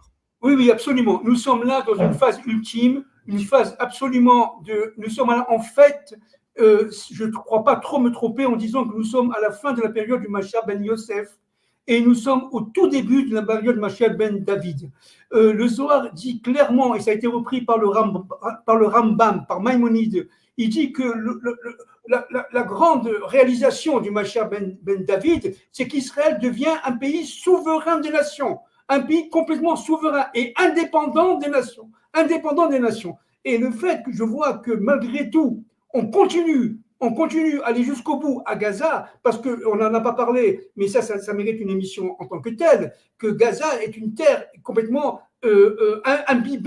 imbibée d'obscurité et d'impureté depuis des millénaires, alors que c'est une terre sainte. Mais on en reparlera peut-être un jour. Donc ce qu'il faut comprendre là, c'est très important de saisir, c'est que en fait, la messianisation du monde passe d'abord par la désinfection de la terre d'Israël. Ça, c'est très important. Et une fois que la terre d'Israël soit désinfectée, et on va passer à une désinfection des forces amalécites dans le monde entier. Et le Zohar est très clair. Ce n'est pas Tsahal, ce n'est pas l'armée américaine qui va intervenir ici, ou l'armée allemande ou l'armée russe. C'est Dieu lui-même qui détruira le souvenir d'Amalek. C'est ce qu'on dit évidemment à Purim et au Shabbat avant Purim. Ce qui est très, très, très dur à dire parce que ça, c'est les douleurs d'accouchement, les douleurs de l'enfantement, c'est que la reconnaissance d'Israël sur la terre et ce qu'on appelle en hébreu la Géoula, et en fin de compte, sa paix avec lui-même déjà et sa paix avec les nations, va passer par un nouvel ordre mondial. L'ordre dans lequel nous vivons ne peut pas. Israël est assujetti au dernier empire de la fameuse statue de Daniel. On a même dépassé les 2000 ans d'Édom. On est dans l'excroissance d'Ishmaël. Les maîtres avaient dit, ça fera très mal, mais c'est une bride qui sera très courte. On est au bout de cette bride. Cette bride, c'était 75 ans. C'est comme par hasard la plaque minéralogique et le numéro département de Paris. Paris qui a confisqué, et ça sera le but d'autres interventions, le plan de l'histoire, puisque dans la conscience moderne de certains même très grands maîtres, comme François Mitterrand, qui appartenait aux ordres de la maçonnerie et qui a bâti un certain nombre d'édifices à partir de mesures qui correspondent à des mesures qu'on utilisait déjà pour la construction égyptienne, avec une orientation des monuments et des points de repère messianiques, aboutissant à un dernier message, une horloge. Elle est située à Cergy-Pontoise. Cette horloge, c'est en fin de compte le temps qui restait à l'humanité pour accomplir le plan de l'histoire. Mais pas le plan égyptien, parce que Mitterrand se faisait appeler le grand pharaon. Non, le plan de Dieu dans l'histoire. Il l'a bien dit lui-même, je ne suis bien qu'au pied des pyramides d'Égypte. Donc, c'est très très fort ce que je vais dire, c'est que la France de la fin des temps, elle peut être, disons, liée à la fonction qu'a eu l'Égypte par rapport au peuple juif. Mais la France de la fin des temps, elle a cette fonction par rapport à l'humanité. Donc, elle va être rédimée, mais elle également, dans une épuration, une purification, et va surgir malheureusement de ces conflits apocalyptiques, le nouvel ordre mondial. Mais un ordre mondial voulu par Dieu et non pas voulu par les élites. Voilà. Non pas un ordre mondial basé sur un étalon, la livre sterling, le gold standard, le dollar, des choses comme ça. Non. Le nouvel ordre mondial sera basé sur les vraies valeurs qu'attend l'humanité pour être régénérée. Donc sur les cendres du veau d'or et sur les cendres de la vache rousse va émerger le Mashiach ben David. C'est-à-dire qu'aujourd'hui, on va assister au dévoilement du Mashiach ben David. Et il a beaucoup à faire parce que la manipulation, le mensonge est très très fort. On voit malgré les choses qui sont évidentes. Israël est un tout petit pays, est un grain de sable, d'accord, entouré de pays colonisateurs qui viennent de l'Occident et qui viennent du monde oriental, qui ont véritablement colonisé le monde, et on l'entend jamais, qui ont véritablement esclavagé le monde, qui ont génocidé le monde, qui ont fait bien sûr des apartheids en puissance 1000, est entouré de tout ça, et malgré ça, on arrive quand même à retourner la chose et à, comme les chrétiens l'ont fait, faire porter la croix sur le dos d'Israël, faire porter toutes les fautes, tous les péchés du monde sur le dos du peuple hébreu. Parce que c'est ça l'histoire, en fait. C'est encore une messe satanique qui est là pour faire un sacrifice humain, en final, d'un peuple qui vient dévoiler la volonté divine. Et on vient, par tous les moyens possibles, essayer de lui faire porter toutes les fautes du monde pour essayer de le supprimer, le rayer de la carte. Alors, j'aimerais qu'on finisse par les questions, parce que quelques questions des personnes qui étaient là ce soir. Avant ça, je vais vous dire juste quelque chose de très important. Purim, c'est Naforou. Ça veut dire c'est l'inversion. L'inversion des tendances. Et nous allons vivre maintenant, comme tu as dit, toi, Eliaou, mais on va vivre une inversion des tendances. Du mal au bien. Alors, je vais reprendre quelques-unes de vos questions et on va essayer d'y répondre rapidement. On va prendre que 10-15 minutes pour le faire. Alors, première question. Et le destin du peuple noir? On ne vous entend plus. Pourquoi? Est-ce que quelqu'un veut parler du destin du peuple noir? Sinon, moi, je peux en parler, Bekef. Alors, moi aussi, je peux en parler, mais je te laisse la parole. Non, vas-y, Moshe, vas-y. Non, je te laisse la parole parce que moi, j'ai étudié cela, j'ai eu la chance d'étudier avec des grands maîtres par rapport à l'Afrique, etc. Bon, il faut savoir que les peuples africains, les peuples noirs, d'ailleurs, le noir, entre parenthèses, c'est la couleur de la malchoute, dit le Zohar, la malchoute a pour couleur le noir. Et les Africains ont autant souffert que les Juifs dans l'histoire. Ils ont été diabolisés, ils ont été exterminés. Et donc là, on va se retrouver avec le Mashiach ben David en étant tout simplement reliés les forces de Ham, parce que les forces de Ham sont au niveau de Noé, reliées directement à Noé, mais relié aussi à ses frères, même si évidemment Ham a fauté, il a été maudit par son père, bien entendu. Mais c'est pas Ham. Moshe, c'est important de le préciser, celui qui a été maudit, c'est pas Ham, c'est Knaan. C'est un de ses fils. C'est pas Ham entièrement qui a été maudit. Ah non, c'est vrai, c'est tout à fait juste. Canaan a été maudit, c'est vrai, mais à partir de Ham. C'est Ham qui a vu la nudité de son père. Et c'est... Il y a plusieurs avis. Il y a des avis. Le Zohar dit que c'est pas. Moi, ce que j'ai étudié avec des kabbalistes, maintenant, évidemment, je peux me tromper. Ham a vu la nudité de son père et Canaan a fauté aussi. Il a suivi. Maintenant, il faut comprendre que Japhet et Shem ont essayé de couvrir. Japhet a caché son père et Shem a couvert d'une couverture, dit le Zohar.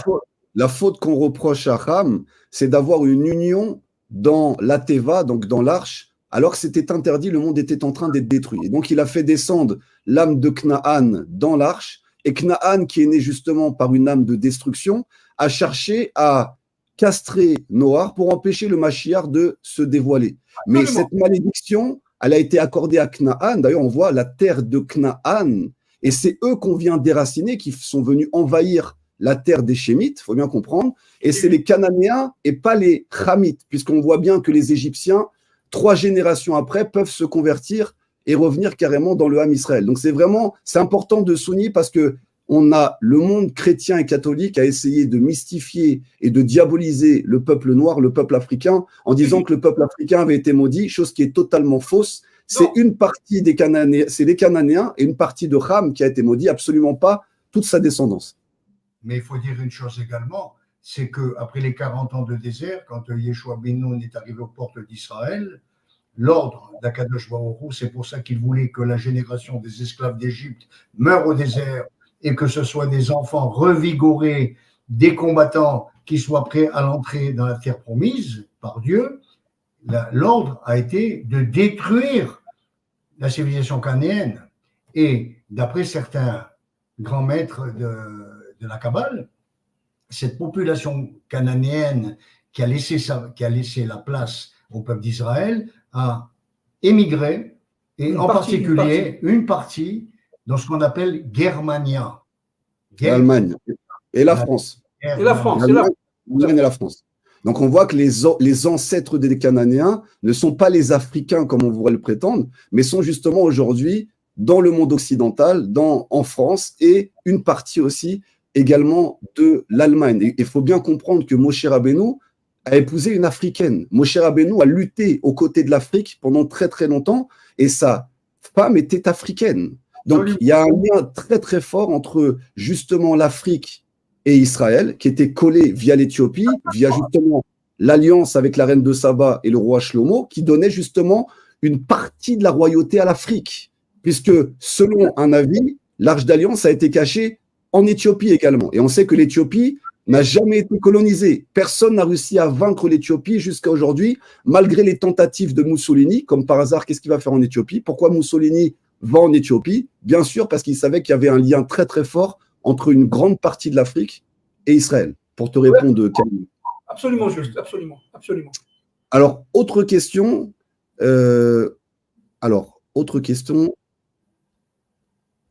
Attendez, voilà. Alors, bon, question classique, mais je la pose quand même.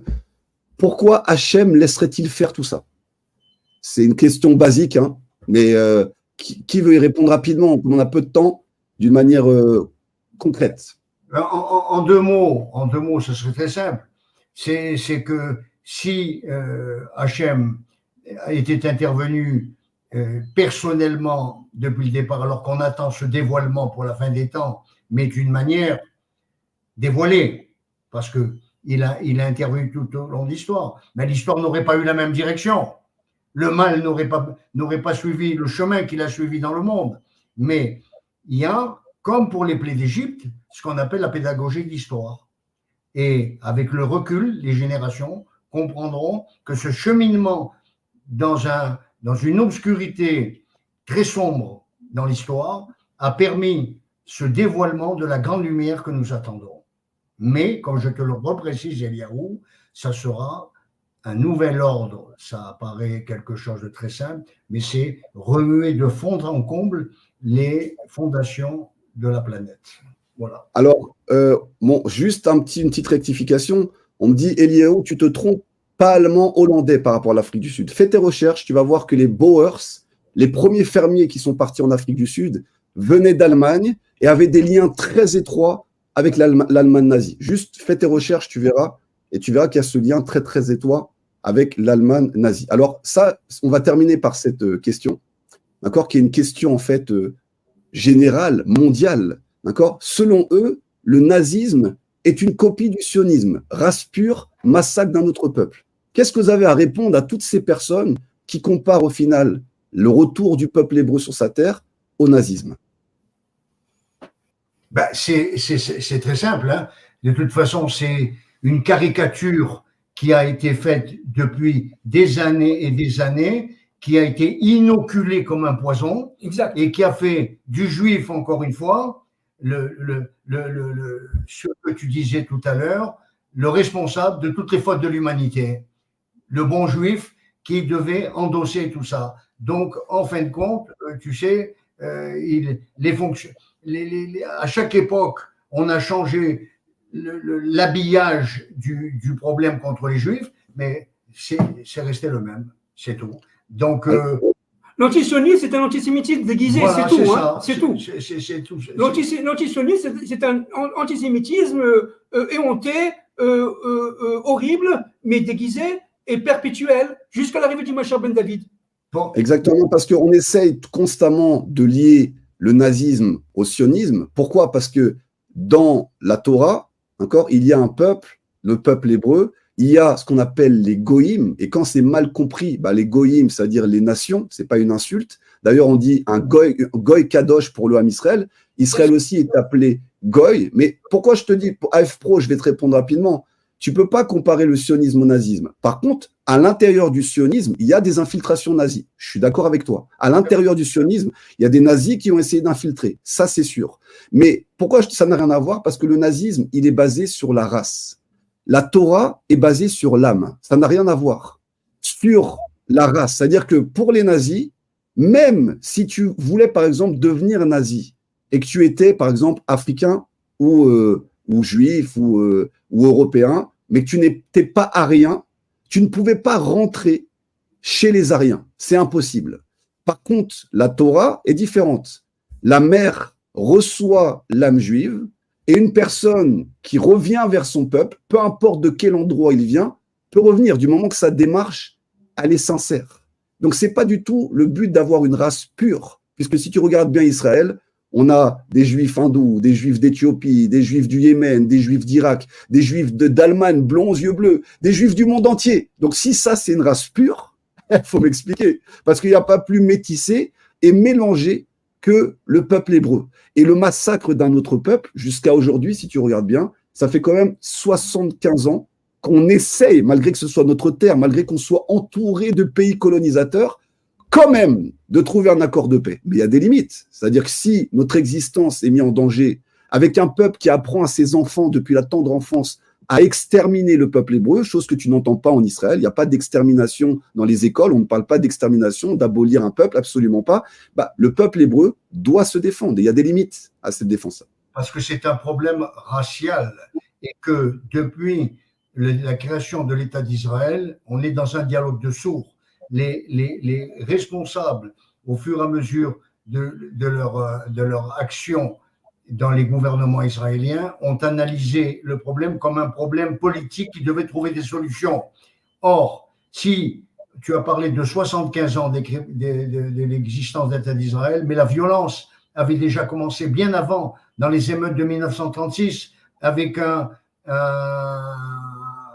cheikh qui est allé à Berlin, Hajj Hassan al-Husseini, et qui déjà se basait sur toute l'idéologie des frères musulmans et qui, en fin de compte, inoculait. C'est comme ça qu'est arrivé le pogrom de Hebron en 1929. Donc, en fin de compte, nous parlions une langue qu'ils ne comprenaient pas. La compréhension de leur langue, eh bien, c'était très clair. Les clés, elles sont dans le Coran, le djihad. Cette terre ne pouvait pas être sous souveraineté juive. J'ai parlé des gens de la rue. Des gens de la rue, on ne parle pas de responsables politiques, m'ont dit. Et la solution, c'est que tous les émigrants qui sont arrivés en 48 et après partent. Pour le reste, ils seront sous la souveraineté d'un pays arabe. Parce que c'est une doctrine d'une grande partie du monde musulman. On leur apprend que le peuple hébreu n'a pas de terre, pour une grande partie, n'a pas reconnu leur idole qu'on appelle Yeshua, parce qu'eux aussi reconnaissent cette idole, donc sont aussi liés à cette idolâtrie, et on leur apprend aussi qu'ils sont rentrés, apparemment les Hébreux, avant le Mashiach, donc c'est contradictoire. Si tu dis au final que le peuple n'a pas de terre, mais qu'au final il faut attendre Mashiach pour rentrer, c'est que déjà on doit rentrer. Maintenant, il faut lire les prophètes. Les prophètes nous expliquent qu'on va revenir des quatre coins du monde, famille par famille, petit groupe par petit groupe. Et c'est exactement ce qu'on voit aujourd'hui, d'accord? C'est pas une manipulation des Rothschild, même si eux peut-être ont essayé avec les gouvernements mondiaux de manipuler l'histoire et d'infiltrer Israël avec le Erev Rav, on voit bien que c'est la main d'Hachem, puisque les prophéties annoncent exactement tout ce qui est en train de se passer aujourd'hui. Merci. Vas-y, Philippe. C'est une guerre de survie. Tu l'as bien décrit toi-même. Le catholicisme aujourd'hui est agonisant parce qu'il a décrit le peuple juif comme un mort tout au cours de l'histoire. Mais ce mort, il est revenu et il a ressurgi dans l'histoire avec son histoire sur sa terre. Et il n'y a plus d'explication théologique à cette résurrection. Et pour l'islam, c'est la même chose. C'est le même problème, c'est que c'est une guerre de survie théologique, que si Israël aboutit à ce rayonnement à partir de Jérusalem, le fondement de l'histoire, il est ébranlé. Donc, il ne peut pas y avoir deux Israël. C'est tout. Alors, je vais vous laisser dire une dernière phrase. Mais ce qui est important, on est donc dans la paracha, dans tout le Sefer Shemot, donc de la descente en Égypte et de la libération du peuple hébreu. On voit que Moshe fait des hôtes, des signes à Pharaon. Et Pharaon ne reconnaît pas le Dieu d'Israël. Il connaît Elohim, mais il ne reconnaît pas Yud-Ké Vav-Ké. Et quand tu parles, aujourd'hui, on a des gens qui sont d'une mauvaise foi extrême. On le voit partout sur les réseaux, c'est une mauvaise foi extrême. La seule chose qu'on peut leur répondre, c'est que le peuple hébreu n'est pas dans un musée. C'est-à-dire, tous les autres peuples ont dit les ancêtres gaulois. pour le peuple hébreu, c'est le seul peuple qui n'est pas dans un musée. Et tous les peuples qui, jusqu'à aujourd'hui, ont voulu supprimer, rayer, parce que tout à l'heure, j'ai vu un commentaire que Israël, c'est la fin, ont pensé ou ont maudit Israël, eux ont disparu. Et ça, c'est un signe qui, même pour quelqu'un qui n'est pas spirituel ou lié à la Torah ou à la compréhension divine, c'est un signe réel. Tu observes que ce peuple hébreu est là depuis 5784 années, est toujours présent. Tous les superpuissances qui ont voulu l'affronter ont été détruits. Et pourtant, à l'époque, on n'avait pendant longtemps pas d'armée. Alors, vous pensez qu'aujourd'hui, en revenant sur la terre d'Israël, avec une armée et le Mashiach qui se dévoile, vous pensez véritablement que le peuple hébreu va disparaître? On en est loin. Merci beaucoup. Je vous laisse terminer par une petite phrase chacun et on va mettre terme à ce live qui est extraordinaire. Il y en aura d'autres. Bien, juste un mot. Évidemment, tous les prophètes sont d'accord, que ce soit Ézéchiel 38, 39, que ce soit Zacharia 13, 14, etc. Le peuple juif est un peuple éternel qui retourne sur sa terre pour faire sa mission. La terre d'Israël est mariée avec le peuple juif, qu'on le veuille ou qu'on ne le veuille pas. Maintenant, le but d'Israël, ce n'est pas de rester Israël, c'est de devenir, si tu veux, le microcosme du monde et de devenir le fait qu'Israël puisse être l'intercesseur entre Dieu et les nations. Et donc, le but d'Israël n'est pas surtout de vivre pour vivre, c'est de vivre pour faire resplendir la royauté du Dieu maître de l'histoire dans notre monde. Point final, c'est tout. Louis, on t'écoute sur une dernière phrase et on finit avec toi. En 2 mots, bon, je crois qu'on a fait un peu, on a donné un bon éclairage ce soir, c'est le temps du jugement. C'est le temps du jugement parce que les nations verront comme pour l'Égypte et elles en parleront pendant des générations, la main de Dieu dans l'histoire. Et c'est ça qui va régler le problème définitif d'Israël, car Israël est confronté au monde entier et c'est pas possible pour un tout petit peuple comme ça d'être confronté au monde entier. Mais il n'est pas seul. Il a l'armée israélienne, comme tu disais, mais il a le maître du monde avec lui. Et c'est le temps, justement, de ce dévoilement, puisque le dévoilement de cette histoire interpellante qu'a été la sortie d'Égypte, elle ne s'est faite qu'avec des immenses miracles dont on parle aujourd'hui, 3300 ans après, et qu'on célèbre le soir de la Haggadah de Pessah. Juste un mot pour finir, donc vraiment pour conclure. Nos maîtres disent, les maîtres des secrets, Eliaou, disent que à la fin des temps de l'histoire, au temps de l'arrivée du Mashiach, les miracles qu'on va vivre sont 50 fois plus grands que les miracles qu'ont vécu Moïse et sa génération. 50 fois plus grands.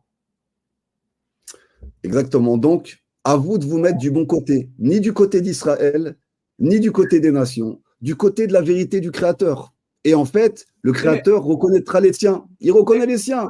Les gens qui sont justes parmi les nations survivront et assisteront à la véritable délivrance. Les gens parmi le Ham Israël qui sont justes avec Akadosh Baruch survivront. Et c'est ça qu'on appelle justement le Shérit Israël, le reste d'Israël qui reste droit devant Hachem, on va devenir un seul et grand peuple avec des fonctions différentes, mais on sera tous devant le roi des rois, devant le Créateur, en tant qu'être humain, avec une connaissance profonde liée à notre Créateur et avec des différences, parce qu'on ne sera pas des clones. L'agenda 2030 ne marchera pas, en tout cas pas pour nous, et on aura cette particularité. Bien sûr, c'est Adam et Ève dans un monde réparé qui reviennent. Hein. Adam et Ève font partie de l'âme du Mashiach. Il faut bien comprendre. C'est Adam et Ève. Juste pour finir, l'âme du Mashiach a 5 niveaux. Le premier niveau, c'est le Nefesh, c'est lié au roi David. Le deuxième niveau, c'est le roi qui est lié à Yosef, à Joseph. Le troisième niveau, c'est Moshe, avec évidemment la Neshama. Mais vous avez le 4e niveau qui est Adam et Ève qui reviennent. 5e niveau, c'est la Yérida du Mashiach. C'est le Mashiach, voilà. 2 mots. Merci à vous tous. On reviendra sur d'autres lives parce qu'on a tellement de choses à dire qu'on pourrait étudier pendant des heures. Vas-y Louis, on t'écoute. Nous sommes dans le compte à rebours de l'histoire. À 100%. Le décompte a commencé et Bezrat Hashem qu'on puisse se retrouver très rapidement sur d'autres thèmes parce qu'on a énormément de choses à échanger. Ça sera avec grand plaisir de vous recevoir à nouveau. Hachem vous protège. À très vite. À bientôt. Pour toi aussi.